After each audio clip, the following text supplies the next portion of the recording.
નમસ્કાર, હું રાજ ગોસ્વામી. હું દ્રષ્ટિ પંચાલ. આજે અમે બંને અમારે જે વેદાંતી સાયન્સનો વિષય આવે છે ઇન્ડિયન કાઉન્સિલ, તો તેનો એક નાનો ટોપિક છે કે પતંજલિ ઋષિ દ્વારા જે પંચક્લેશ આપવામાં આવ્યા છે, તો તેની એક નાની સમજૂતી કે જે અમે સમજ્યા છીએ અને અમને જે ભણાવવામાં આવ્યું છે તેના આધારે અમે તમને આપીશું. દ્રષ્ટિમાં પતંજલિ ઋષિએ છે એનું બધું પંચ બધું આપ્યું છે.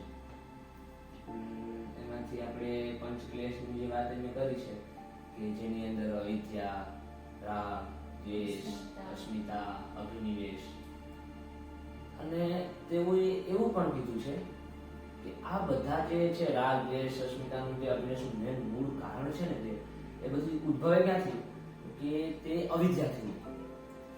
હવે અવિદ્યા એટલે પેલા શું કે ખોટો ભ્રમ છે, કે ખોટું કોઈ જ્ઞાન છે, કે ખોટી કોઈ માહિતી છે કે જેના લીધે તે વ્યક્તિ સાચું જે જ્ઞાન છે, સત્ય છે તેનાથી પરિચિત નથી. તો તમારા કોઈ ધ્યાનમાં એવો કોઈ કિસ્સો હોય કે જે અવિદ્યાના લીધે બહુ મોટું ઉદાહરણ કર્યું એવું હોય? આજના સમયમાં તો જુઓ, પહેલા તો છે અંધશ્રદ્ધા, જેનાથી લોકો આગળ નથી વધી શકતા.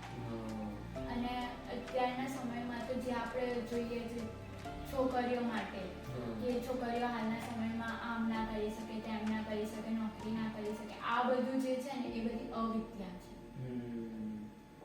એટલે આમાં એવું કહી શકીએ કે મને વસ્તુનું ઉદાહરણ યાદ આવ્યું વાત કરી એના પરથી કે જે અંધશ્રદ્ધા છે ને એનું પ્રચલન ક્યાં છે કે જ્યારે લોકોએ સાચા આપણા જે ગ્રંથો છે, આપણા જે પુરાણ વેદ છે તેનું અંદર અધ્યયન છોડ્યું ને ત્યારથી અંધશ્રદ્ધાનો ઉદ્ભવ થયો. કેમ કે આપણા શાસ્ત્રોની અંદર કઈ અંધશ્રદ્ધાને સ્થાન નથી, શ્રદ્ધાને સ્થાન છે. આપણે ઘણા મોટા શબ્દ યુઝ કરતા હોય, શ્રદ્ધાવાન લઘુતે જ્ઞાન, એટલે શ્રદ્ધાને સ્થાન છે એટલે અંધશ્રદ્ધાને સ્થાન નથી. એટલે ક્યાંક ને ક્યાંક પછી શું થાય, કેવું થાય કે જો કોઈ વ્યક્તિ હોય અને એ હવામાં વાત કરે, તેને કોઈ પ્રશ્ન પૂછે, તેની પાસે સાચું જ્ઞાન ન હોય તો એમ ના કહી શકે. એની પોતાને એમ કેમ કે એની રેપ્યુટેશન ક્યાંક ને ક્યાંક માણસને પોતાના ઓલું હોય કે અભિમાન રેપ્યુટેશનના લીધે એક ખોટી માહિતી કે ખોટું વિચાર બધા સમક્ષ મૂકે. અને ત્યારે કેવું થાય કે જો કોઈ મોટો વ્યક્તિ હોય ને તે કદાચ ખોટી વાત કરે ને તો એ તેના પ્રભાવમાં બધાને એમ લાગે કે નહીં આ વ્યક્તિ કીધું સાચું. એટલે મને એક આનું ખોટી અપેક્ષાઓ એટલે મને મૂળ કારણ એવું લાગે છે. બીજું કે તમને કઈ ખ્યાલ આવતો હોય? હાલના સમયમાં તો જે સ્વાધ્યાય છે, આપણા જે શાસ્ત્રો છે એના વિશે લોકોએ આમ વાંચવાનું કે ભણવાનું કે જાણવાનું બધું બંધ જ કરી દીધું છે. હાલના સમયમાં તો લોકો ફોનમાંથી જ બધું શીખે. અને આ જે કાઉન્સિલ, ઇન્ડિયન કાઉન્સિલ કેવો વિષય છે કે એક વ્યક્તિ ને સમજવાની ઈચ્છા હોય ને ત્યારે એ સમજે. બાકી સાયકોલોજી, વેસ્ટર્ન સાયકોલોજી કામ આવે છે, પણ આપણી જે ઇન્ડિયન જે ભારતીય પરામર્શ છે ને તેની અંદર જો હું તમને મસ્ત બહુ સટીક ઉદાહરણ છે કે આપણે ખ્યાલ છે કે શ્રીમદ ભગવદ્ ગીતા છે એ કાઉન્સેલિંગનો ભારતીય પરામર્શ જે છે એનો એક આદર્શ અદ્ભુત ગ્રંથ છે કે જેની અંદર ચર્ચા, સંવાદ થતો હોય અને મનસ્થિતિ જાણી અને એ બધું થતું હોય.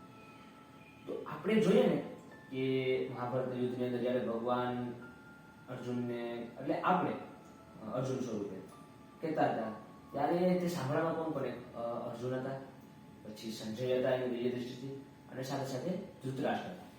તો આનું જે મેં કીધું કે જેને ઈચ્છા હોય ને એ જ વ્યક્તિ આ મેળવી શકે, ગ્રહણ કરી શકે, પોતાનો સ્વસુધાર કરી શકે.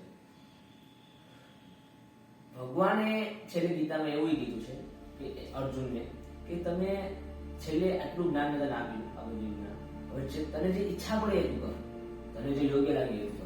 તો જો અર્જુને કીધું કે મારા બધા મોહ નષ્ટ, મારા બધા મોહનો નાશ થયો, હવે તમારા વચન ઉપર ચાલ્યું. તો પછી સંજયે એવું કીધું કે આ જ્ઞાનને પ્રાપ્તિનો હું શુદ્ધ થઈ ગયો. પરંતુ તમે જોયું ને કે ધૃતરાષ્ટ્ર છે ને એ એમ નથી, એને આટલું અમૂલ્ય જ્ઞાન, એટલું સાંભળ્યું, એનું મળ્યું, તે ગ્રહણ જ ના કરી શકે. એનું કારણ કે જે એની મેળવવાની ઈચ્છા હતી ને એ જ બને. એટલે મોટો એનો ભ્રમ હતો કે ભાઈ હું જ સાચો છું. એટલે આ એક પ્રકારની અવિદ્યા. હાલના સમયમાં બી લોકોને ભ્રમ હોય છે કે આપણી જોડે પૈસા હશે ને તો જ આપણી જોડે બધું છે. 100%, 100%ની વાત છે. એમાં ને એમાં કંઈ મૂલ્યો ખૂબ વધારે છે. હવે આપણે જે વાત કરીએ આગળ અસ્મિતા એટલે આઈ એમ સમથિંગ. અહંકાર, હું પણ કે હું છું તો જ બધું છે, હું કરીશ તો જ થશે. આના ઉપર આપણે જેનું કૃષ્ણની વસ્તુ વાત કરી છે દેવોને અહંકાર આવે છે, દેવોને અસ્મિતા લાગે છે કે અમે છીએ, અમે જીત્યા છીએ યુદ્ધમાં રાક્ષસો સામે, દૈત્યો સામે.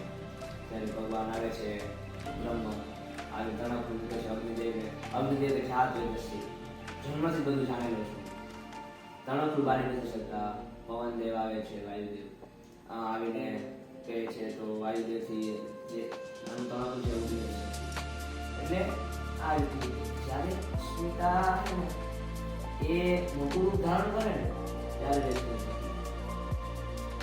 કેમ કે અસ્મિતા મારા મગજમાં એવું છે જે રીતે અસ્મિતા આવે ને એટલે પછી સાંભળતો જ નથી. હું જ છું એટલે હું જ સાચો છું, હું જે કરીશ એ સાચું જ હશે. એટલે સૂચે જ નહીં. આગળ નવા ચાર કશું ના મળે એ રીતે.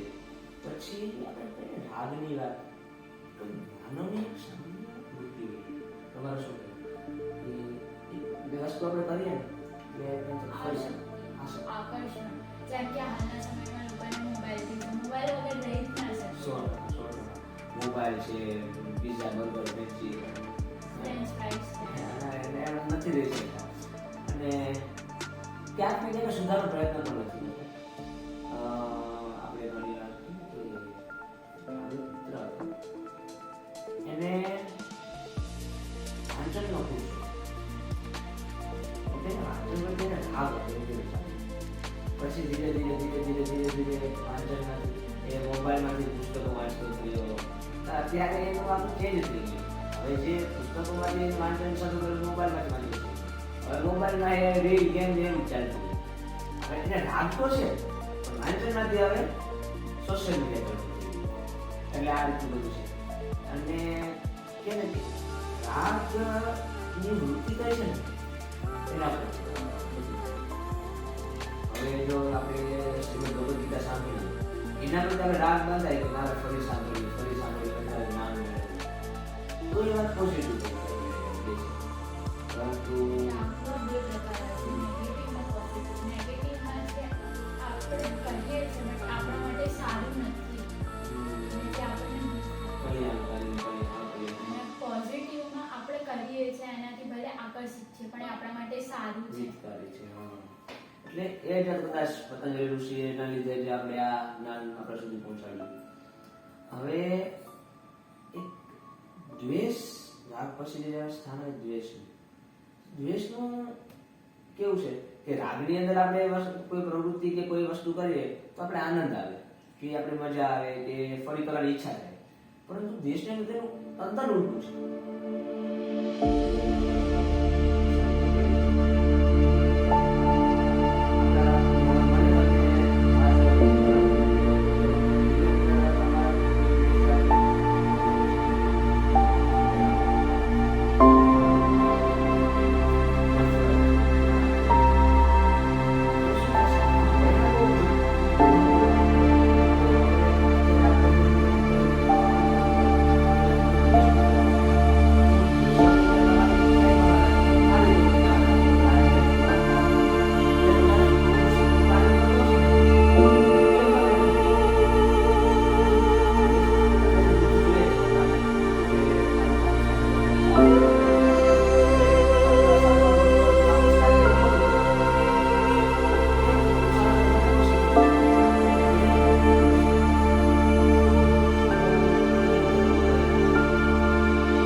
જે એના પર આપણે કામ કરી શકીએ અને આપણું જે છે તે સુધારી શકીએ અને વ્યક્તિત્વ સારું કરી શકીએ.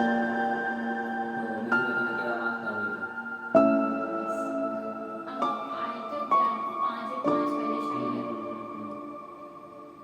એટલે આ રીતનું.